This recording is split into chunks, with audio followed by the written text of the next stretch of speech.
जय माता दी। दुर्गा सप्तशती का प्रथम अध्याय। भगवती की महिमा व मधुकैटभ का वध।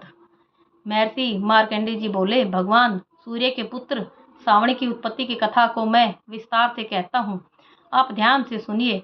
सूर्य की स्त्री छाया से उत्पन्न सावर्णी जगजननी महामाया की कृपा से जैसे जैसे मनवंतर के अधिपति बने वह विशिष्ट कथा सुनिए। प्राचीन काल में सौरोचिस मनवंतर के चैत्र वंश में राजा सूरत समस्त पृथ्वी के चक्रवर्ती राजा हुए।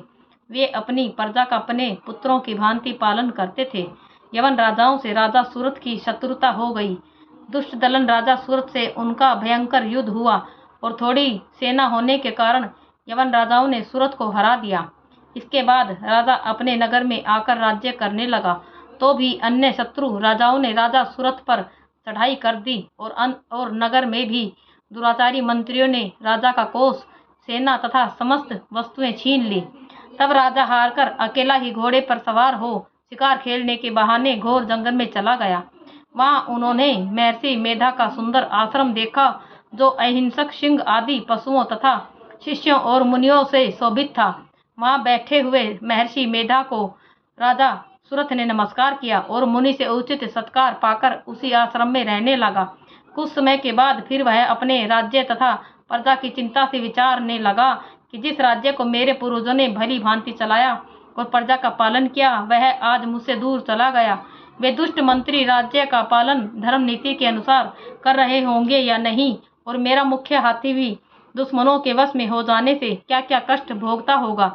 जो आज्ञाकारी नौकर नित्य प्रसन्नता से धन और भोजन प्राप्त करते थे, अब उन दुष्ट राजाओं के आश्रम में रहकर कष्ट पाते होंगे। मंत्री राज्य के धन को कुमार्ग में व्यर्थ ही खर्च करते होंगे। जो धन मेरे पूर्वजों ने बड़े कष्ट से प्राप्त किया था, सो सब खत्म हो गया होगा। इस प्रकार वह राजा राज्य की सभी बातों की चिंता करने लगा। कुछ समय पश्चात एक दिन आश्रम के समीप एक वैश्य को आते देखा, तो राजा ने उससे पूछा, अरे भाई, तुम कौन हो और यहाँ कैसे आए हो? तुम्हारा मुख मलिन शोकगुल दिखाई दे रहा है, इसका क्या कारण है? इस प्रकार राजा सूरत की बातों को सुनकर उस समाधि नाम के वैश्य ने कहा कि हे राजन, मैं समाधि नाम का एक वैश्य हूँ। मेरा जन्म धनवान कुल में हुआ है।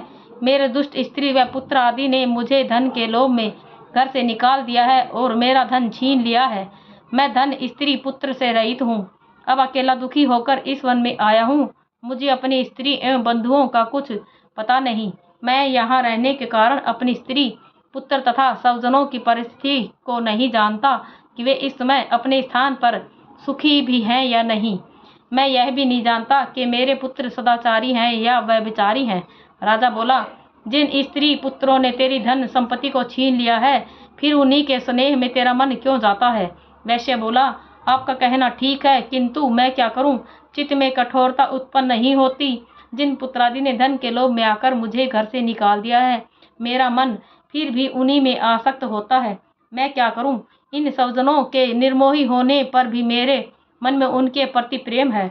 मार्कंडेय जी ऋषि बोले, हे ब्राह्मण, इसके तत्पश्चात राजा सूरत और वैश्य दोनों मेधा मुनि के समीप जाकर प्रणाम करके बैठ गए और मेधा ऋषि से कथा प्रसंग करने लगे। राजा बोला, हे भगवान, मैं आपसे एक बात पूछना चाहता हूँ, आप कृपा करके बताओ। हे महाराज, मेरा मन वश में नहीं है, इससे मुझे दुख है। गए हुए राज्य तथा अन्य सभी स्त्री पुत्र बांधवों की ममता मुझे अभी तक बनी हुई है। हे मुनिश्रेष्ठ, यह जानते हुए भी कि मेरा स्नेह उनसे अज्ञानियों की भांति विशेष बढ़ता जाता है और इस समाधि वैश्य को इसके स्त्री पुत्रादि ने त्याग दिया है तथा इसे घर से बाहर निकाल दिया है, यह भी उनमें अत्यंत आसक्त रहता है। इसी तरह हम दोनों बहुत दुखी हैं। हे मुनिवर, उनके दोषों को जानते हुए भी हम दोनों का हृदय उनके प्रति ममता में आसक्त रहता है। इतना ज्ञान होते हुए भी ऐसी ममता क्यों है?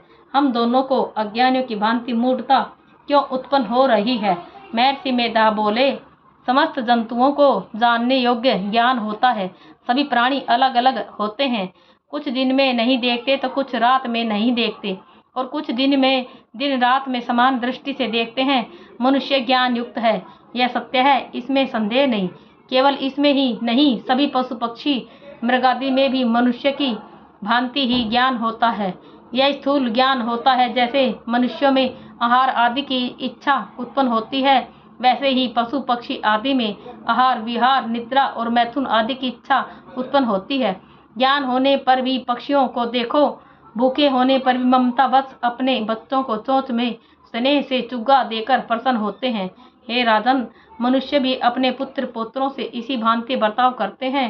वह पालन पोषण इस इच्छा से करते हैं कि जब हमारी वृद्धावस्था आएगी तब हमारा पालन पोषण वे करेंगे। क्या तुम यह नहीं देखते कि पुत्रादि उनका भरण पोषण न भी करें तो भी माता पिता तो करते ही हैं, क्योंकि विश्व की स्थिति को रखने वाली महामाया के प्रभाव से एक वे मोह के गड्ढे में डाल दिए गए हैं। इसमें कोई आश्चर्य नहीं है, क्योंकि यह भगवान विष्णु की योग निद्रा है, जिससे संसार मोहित हो जाता है। यही भगवान की महामाया है।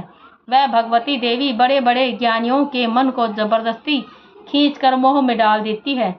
इस देवी ने ही चराचर विश्व को उत्पन्न किया है, और यह देवी प्रसन्न होकर भक्तों को वरदान देती है, जिससे मुक्ति मिलती है। वही मुक्ति की परम हेतु सनातनी ब्रह्म ज्ञान स्वरूपा विद्या है।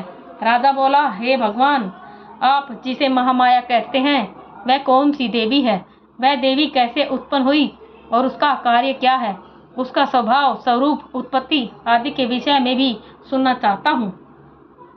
ऋषि बोले, वह देवी नित्य स्वरूपा है और चराचर में व्याप्त है, तथापि उसकी उत्पत्ति अनेक भांति से है। उस कथा को तुम मुझसे सुनो।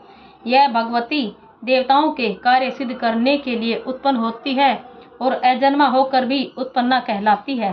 जब भगवान विष्णु संपूर्ण विश्व को त्याग अनंत में जल ही जल करके योग निद्रा में शेष शैया पर सो रहे थे, उस समय विख्यात मधु और कैटभ नाम के दो घोर असुर भगवान विष्णु के कान की मैल से पैदा होकर ब्रह्मा जी को मारने के लिए तैयार हुए।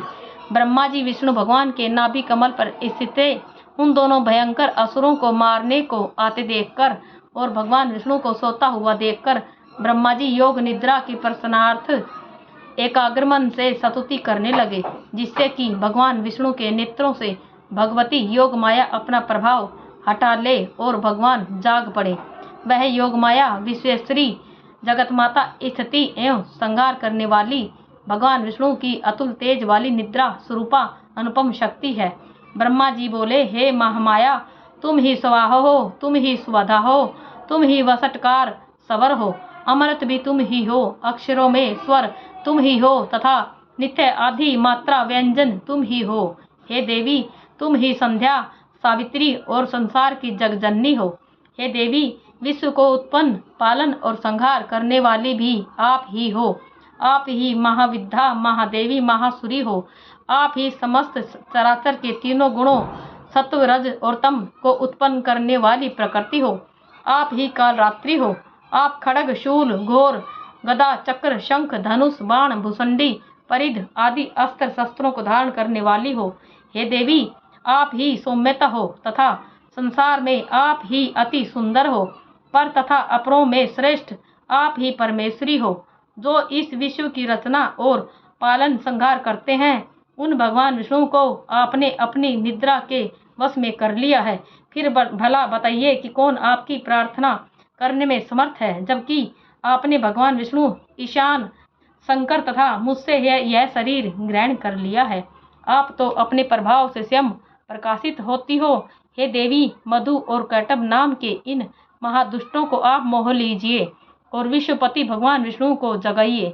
इन दोनों महाअसुरों का संहार करने के लिए भगवान को बुद्धि दीजिए। ऋषि बोले, इस तरह जब ब्रह्मा जी ने मधु और कैटभ असुरों के संहार के लिए तथा भगवान विष्णु को जगाने के लिए देवी की प्रार्थना की, तो उसी समय भगवान विष्णु के नैन मुख नाक भुजा हृदय और वक्षस्थल से निकलकर अव्यक्त योग माया उपस्थित हो गई और योग निद्रा से भगवान जाग गए। तदंतर भगवान विष्णु ने उन पराक्रमी वीरवान मधु और कैटभ असुरों को देखा, जिनकी ब्रह्मा जी को खाने के लिए आंखें लाल हो रही थी। उसी समय भगवान विष्णु ने शेषशैया से उठकर उन असुरों से 5000 वर्ष तक केवल बाहु युद्ध किया।